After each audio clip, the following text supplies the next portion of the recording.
Thanks for selecting me. I started listening to you a long time ago, but about 4 months ago, I got an email and I read something about, listened to it, YouTube, and it really affected me because it reminded me, I guess I needed to be reminded that I am source energy. And when I looked at it, it actually made me cry. And so that's why I said, I guess I should start listening to more of the YouTubes, because, I believe that, when the teacher will appear when you need it. And so, well, there's a saying that you say very well, that when the student is ready, the teacher will arrive. And that's what we're talking about. Your readiness is that receiving mode, isn't it? Because the teacher or the answer or the source energy or whatever you want to call it is always expressing to you. The revelation is always being offered, but your readiness is necessary or you don't let it in. So that's what you're just saying. I somehow got ready to hear what has been steadily coming, and I felt great relief when I let it in. That's what the tears were about. I felt relief. Yes. Yeah. So I've been doing this spirituality thing for most of my life. Yeah. And I know that my vortex is loaded. Yeah. with capabilities and potentials and creativeness. Everything is there. Big time, enough to keep you busy for 20 or 30 lifetimes. And so I'm at this point now. I mean, I asked for in my life to be a little bit less stressful and to be more settled, so that I could spend more time meditating and figuring out what's happening with my life and in my vortex. And so now that I have all of this stuff that's in there, and I know that it's fully loaded, that I want to know something pretty brilliant about what you're saying, because what you just said is, so now what I'm asking for is for myself to be in the receiving mode. I accept that I've done all the other asking, and I accept that it's all lined up. Now what I'm focused on, what I'm asking for, is guidance to be more in the receiving mode and more consciously aware of it. Yes. Yeah, sort of puts the last piece in place, doesn't it? Yes. Puts the last piece in place. Because, yeah, that's what it was about. I have all of this stuff, and the question was, what am I supposed to do with it now? Savor it, enjoy it, increase it, ask for more of it, acknowledge it, know it when you see it, devour it, speak about it if you feel inspired to. What am I supposed to do with what? With everything that I have in my vortex. I have all these capabilities and everything there, and I believe I've gone from thinking that, anything is possible to everything is likely. Good. So we're going to ask you a question. So what are you thinking about when you think of something that's in your vortex that now it's time for you to do something with it? You're ready to take the next step about what? For example? For example, to actually speak and actually to share what I have, or share what I'm collecting, and share what I've known and experienced. Like now? That would be good. Yes. Mm-hmm. Yes. Yes. Yeah. You experienced it. What you said to us, we're going to say it back to you in another way, because we want to get your attention about it. You've been asking and maybe not quite letting it in, and then all of a sudden you received something, you watched it, you felt differently about it, and you let it in. That's just how it happens. And so in the same way that experience came and it felt inspired and you felt well-being as a result of it, felt progressive and beneficial and productive, so to speak. So this is the way everything that is important to you along your path that you just asked for will come to you. It's coming so fast. So many different revelations all the time, and so many different explanations about all right, how now what things we're hearing work. just a little bit is, instead of satisfaction about that, a tiny little bit of overwhelmment. It's coming so fast. Did you mean too fast? No, I mean so fast that I feel that I'm not letting it go, not spreading it as fast as I should be fasting it. So fast that I'm beating up on myself a little bit, like maybe I'm not doing something right. And is that satisfaction or dissatisfaction? Well, that's a dissatisfaction. So make it satisfied. I'm getting a lot of it, and I'm following with some things, and I'm getting better and better at this, and I really know the difference between satisfaction and dissatisfaction, and I can slow this down enough to pay attention, and I don't need to make it all happen at once, because the universe is infinitely patient, because we all have eternity. The universe is so patient, not trying to get anything to happen this red hot minute. It's just all for our satisfaction. It's all for our acknowledging our ability to create and to co-create with source energy for the upliftment of all. And I think that's a part of, I think I was feeling a bit guilty because I have all of this stuff and I hadn't been spreading it or letting everyone else know that, hey, this is what the universe is about, and then I have it and I understand it. But you see, you teach through the clarity of your example. So when you radiate like that, we want to put a question to you. We'll probably answer it before we let you, but we want the question to be active in your mind so that this all unfolds in this meaningful way for you. Do you accept that your inner being is aware of you and flowing to you at all times? Yes. That the revelations are being offered. You just have to be the realizer of the revelations. Yes. In other words, that makes sense to you. Yes. And do you believe that everyone else has an inner being who's doing the same thing? Yes. So if they've got source energy focused upon them and flowing to them and they're not getting it, why are you trying to take responsibility? Do you really think that you should be able to get out there and thank you for the hard work, do it in a way that they're not getting it from their own inner being?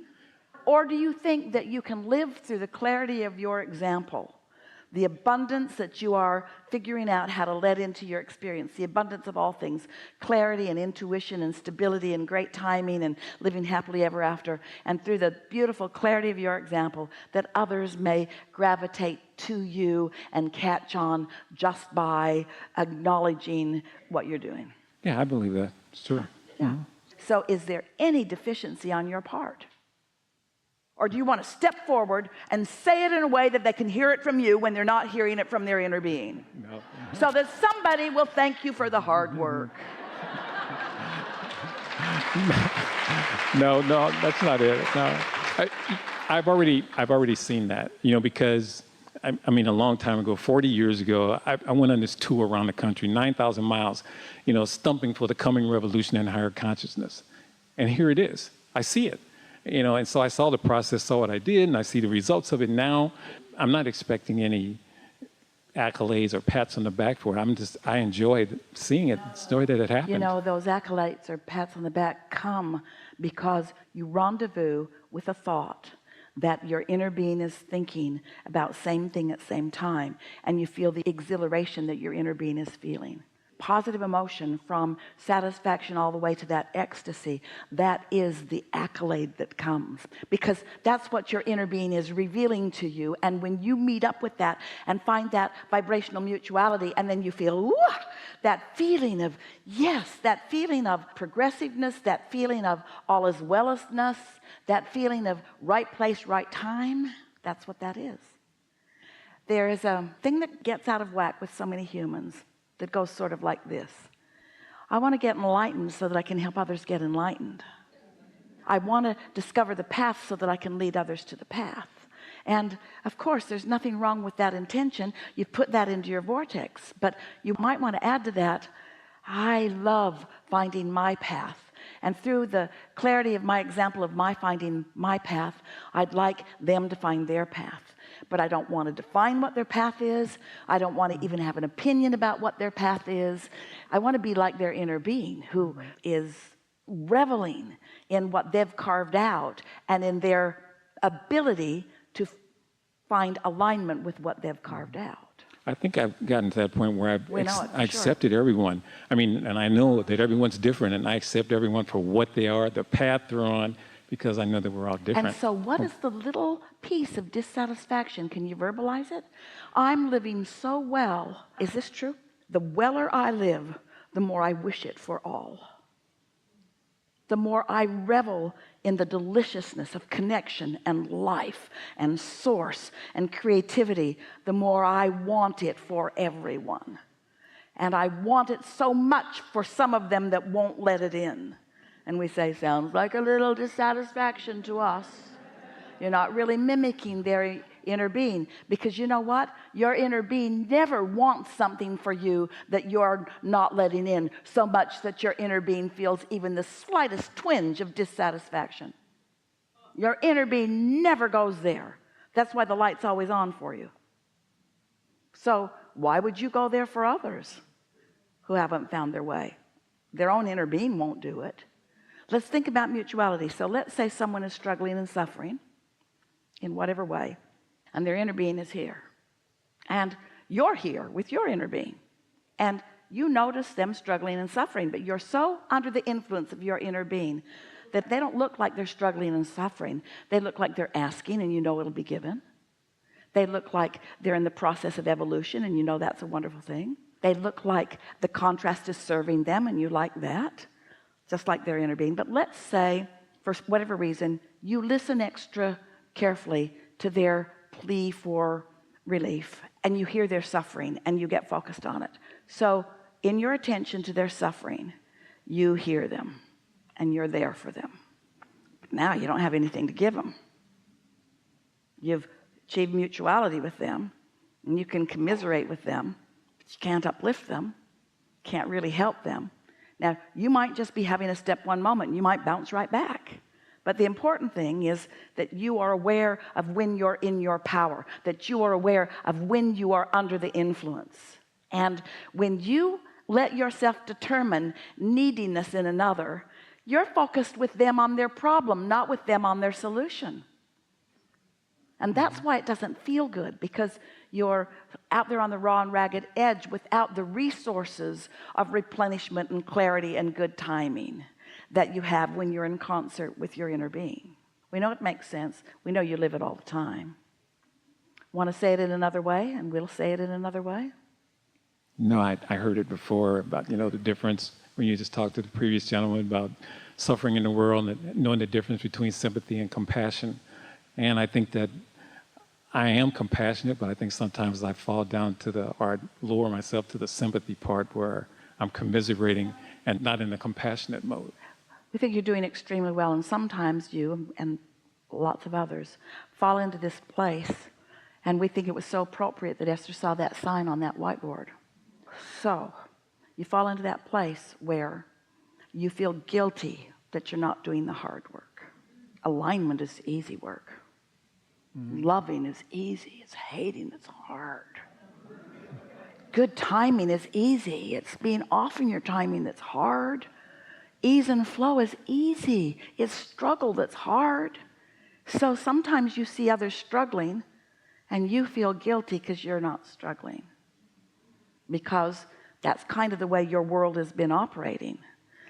We need hard workers, so we got to praise them when they work hard and give them some sort of satisfaction when they work hard, give them some sort of mark on some chart for working hard and suffering.